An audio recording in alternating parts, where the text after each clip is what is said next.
jine to nsene me ta ko na ma ode ma papa ku mama pa gbeta ala be papa le won ground nam aka de mujesi ni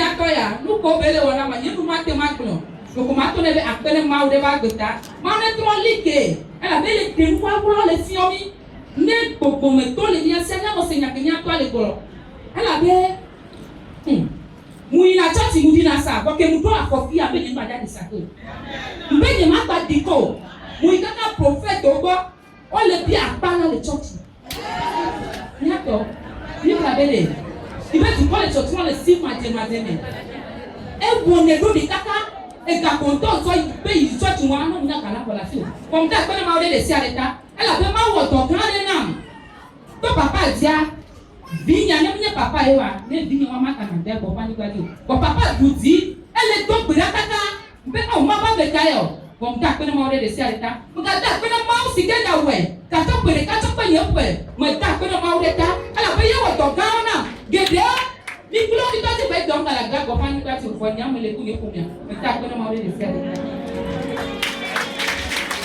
Merci Dieu ce matin, spécialement pour la vie de l'homme de Dieu, parce qu'au travers de l'homme de Dieu, Dieu accomplit beaucoup de choses dans sa vie. Amen. Amen.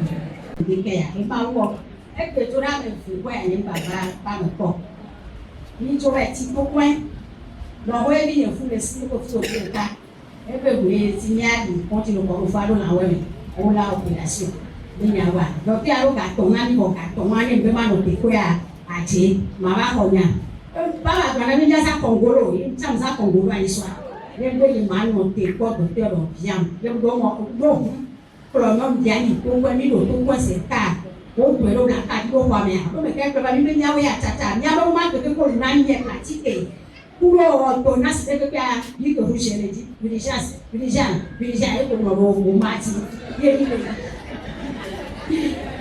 eba e kware ni ka ba jo Bobola odora no ya ko ku le ma yo. Mo mama to na ni o mama to ya wa be mi la to ma ko be ti ma ko ba to. O ba be fe ko tani la fe fe mi yo ma ko ta le laboratoire be o gu ya ni ma fle o. O gu ya ba la me no me ko le tia. O ru la ba la me ko. O ba ma analyse ba do ko ade ku me ni analyse mo bi ane mu je o ma mo fi o. E ko le tia o na o ke lo ma chi ya me le. Yesu e ma to ma no me ni so a ma ko ma be nya tike ma de ti so tike ma ba won lo bo am ni sisi ke le pa ya mo de pa ro ya ja mo ni fe fe nya ke le to fi mo ti wa o ndo mi yo no ba e to ti a nya ni ko e ma no to si yo ko ma da pe ma wo wo to ani de mi ko le ti fa fa mi ni ko de ri a ni a ko wi ma hu cho ko ko le o ni de a de nya ba ka mo a pre nya ba ba na ni si wa so ma de to ko ma da pe ma wo Amen. Merci Dieu ce matin. Elle nous dit que sa belle-fille voulait accoucher et les docteurs ont exigé une césarienne. Mais par la grâce de Dieu, tout était bien passé. Amen. Amen. Lundi de Pentecôte. Et toi, même le ventre de l'appeler. Et toi, même le ventre de l'appeler. Matin, me va taper la main. Como ba me atia, nunca va ma olona. Inya pike ma te ko me to, inya pike ma wonu. E fere ko na se ma ko ke ke ni bena. E finya nu su victoire le a, le lunette le ko me no mpona. Ne mu la nya, mu la si be ka ke bena ko lunette na no ko. Ye papa me ma ko le ba. Ye mu ko ba e to bera lu ta. Kuma ba mu be be e le lunette ma dale. E ke dale ko ke ma. Ku ba le lunette ma ko pa dale. Mata pina maure de kanyarita. 8 ans. 8 ans. Et là c'est 8 ans, mais 8 ans, Dieu m'a dit que tu me plais. Mais les chichons ont kaba. On va voir même nous. Va être petit à l'homme de chicha. Amen. Et de moi il veut une sortie. L'homme projet de la papa. Et bien il faut aller, n'aie pas peur. On les dit. Il y a pas de problème, on va voir la ligne, on va jouer. Avec un yassine mardi, on va remettre. Et puis, il y a amené des cas qui n'arrivent pas à respirer, le téléphone, avec les torches. On te voit sortir, quand tu as venu au téléphone à mon ligne. Il y a pour toi, il y a pas failli. bem mo bem mais bem vai o meu papa o fira me si tole ko be da ka kwa to wa ya no me si ka bo ke mo si o wa e be no le touch ne cha no ti e be ma ta be na ma o le ta be no o le wa ando. Amen. La maman remercie Dieu ce matin pour la vie de ses enfants.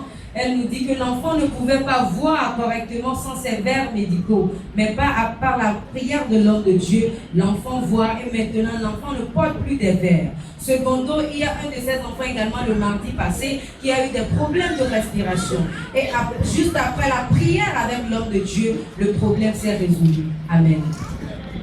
Hey, papa, j'ai eu le Dieu before. Il y a un lolo. Et il y a un peu de temps de tour, tu vas chercher pour moi. Mon père, il y a un Christ au top. Par exemple, j'ai signé par son régime. Mais à deux bananes, on a mis dans notre pas. À son régime, quand on est bon de coups, on est allé bla. Oh, Yesu. Allah me a donné son manaya.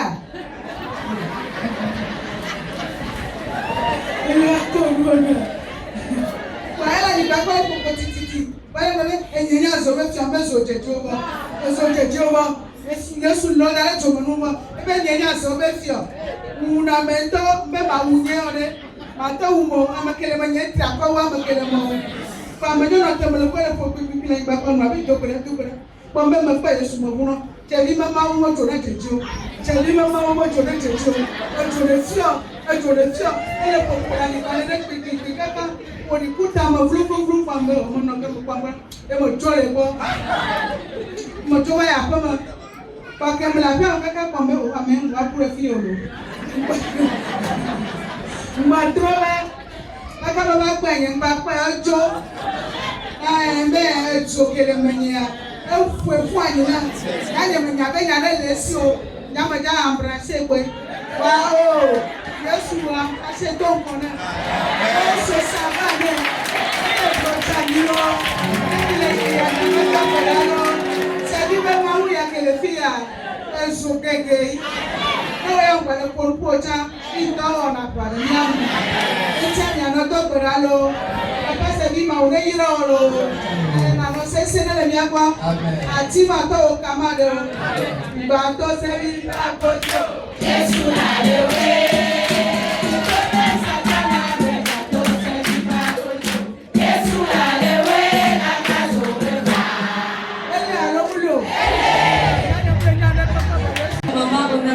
ce matin, elle nous dit que la fois passée, une amie également chrétienne voulait la saluer en l'embrassant et elle autre voulait l'accueillir dans ce sens. En même temps, la dame a chuté et est tombée par terre. C'est là elle a compris que c'est Jésus qui a fait un combat pour elle. Amen. Amen.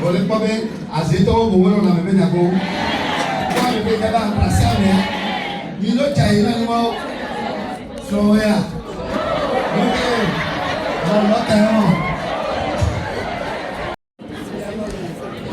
De ni ko di nyo. Ya ko ya pe ba kweta.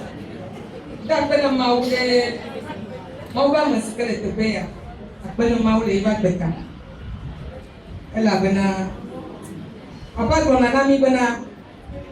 Nya le bena mi aruko na te ko fa. No nye Kristo to no le na bena do ko wa. Nsia nsika jola haujia. Lele yo Yesu a. Eto na nanam. Nuka ejo. Ntupa evinyereka kubide na fune. Yebo foto. Epo nso bana tepea. Ndu na kanvana. Toma pa mungebe mia. Ekbebe tete mia. Chichike yo na de bia. Eda chichiare. Chicha ngba nkubidi na eko. Nemu lega ga mba bione. Api lego nkubiare. Ebe mama nkubia ngba lego mu. Bibi eze ton. Edo pe di na be nkubia ngba lego yo. Akpe na mawu. Mawu le don na sokpa nyam nya le sike makpe. Ai na wu na ma enye be na so pira gbe ya. Amosike la ayeji. Berekana apo masisike mele Nyemnya ba maule wato na kaka to jinya. To mi kle video ji la wato na mo bu na no. Ika ba ba gro nya le ba nya do pio. Maule pere jinya. Iso bila be. Devi be vire o please le nya akonye mo. Devia enwala koji. Alevia nkejo nkejo palevia jaile wa to. Nkejo owo mama ejanye gba mi kokwe nke lo wo ono be kokwe lo dado yi owo mama mi ma te kokwe lo ele kulo mi ma te kokwe mbo ele kulo kama enu ale ele nya ke nya wa mi lo klo emu chite ya no bio nya te po fan de via no wasi bebe ko na klo voa e kare no na funu e kan postu no ma ko klo ani le wo ne ko de via no we ma nku bia le chi bo nke ni nuyo kaka makoko de dia chechila lo na bo de dia chechila lo na wa be mina asepe pa ndu na ikuro de dia enu are biyo no ana kaka ke binu alaba e po de dia lo na kwa de dia binu ale fambi be munya bi be nya yo zero re e ntu na bi nyo no kusina mo a mo si be nya yo be tum po be si lo homo na mi so e bana ele dio sosi abana ye mbono no pasero katine ulo pasero katine mlo funku de bia ke kwa de bia ne ke chechi la lo manama de bia ba de kojo ke kwa iba funku ile ke mle tu bia lo pasero ni le tu bia ka ba de bia funku bi bo ko ngana bo yo ndo ya we seri bo ma ula bo nu ya ma jo la lo no bo ya mcha ko ngwa nu ya la jo la lo nyeme mpoko kwa obe ukucha no manama seri bo ma ula duchina enya te po fanfan de ti wa ko please ye mu kokwe agbegre de fiame o wa ko e ko ni be fafai bi la bi ji ko be be bi wa ya ko pa e ko ji ni ko pa e ko o ba mama alo le de ya no ya so e ko ji be fa yo ba ji hu emi e ko ji o spend na de bia de gali ele ble vida akpena maulo maule wo do na mtaka no na mo ku la kada na ma la be lo. Dieu ce matin, premièrement pour la vie de son enfant.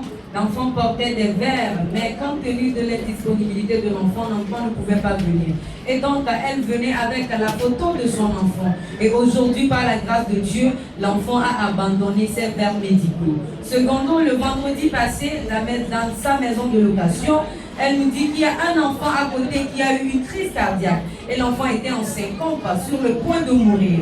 Mais par la grâce de Dieu, lorsqu'elle a tenu l'enfant, elle a utilisé l'eau de Donko pour asperger le visage de l'enfant et prier dans le sens d'évoquer Dieu de Papa Sévi. L'enfant est ressuscité au nom de Jésus. Amen.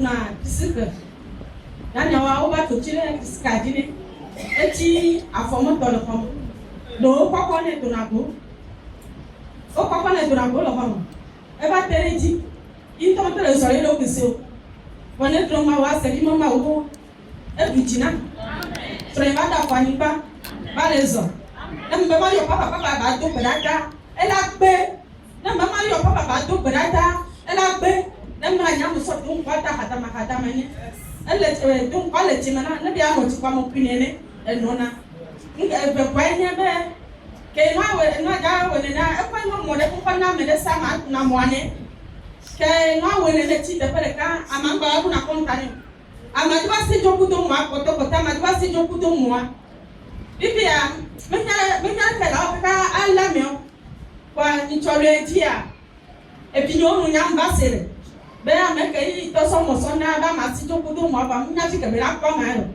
wa e ba ti de be yi jakle e be to funu yi wana dole na wa be ba ti le de ka jale jakle ko da wa me na to ma to dun ko te ko mene e be pa ki to ko ma to le ko ma to dun pa mo so ta ko ra yo me ba dun ko na ti mo to ta funu na ka ko yi ko na ba kere funu na wa ke be ya ebe mo ka bu poa me pe ken ba yi kere mo to anti o ta ka nya ma ko to ba to ma ko ba do pe me e mo la ko me ken ba yi mo ko ba e me ma ta pe ma o e to ba nya ko papa e to ko na pe to pi ka me pe ani ba wa mo lo ko pa do funu ti mo lo ko pa do funu to ba no bi e to ba ya be ko ko nya lo funu bo nya kwa me ken le du do funu be e za ko nya wa be ana nya ma yo papa ima ba ko papa yo papa to gbera be ye ma to yo de kaja na ma wia mu le chon ma mu ya mu le chon mo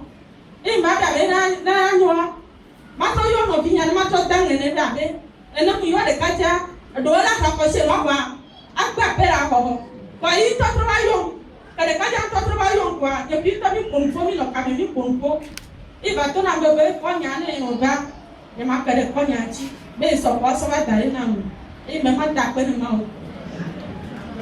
Depuis qu'elle fréquente ce centre de prière, Dieu fait beaucoup de combats pour elle, spécialement pour son mari qui a été victime des effets de la poudre magique et ne pouvait pas marcher. Mais aujourd'hui, par la grâce de Dieu qui est dans ce centre de prière, le mari peut marcher correctement. Amen.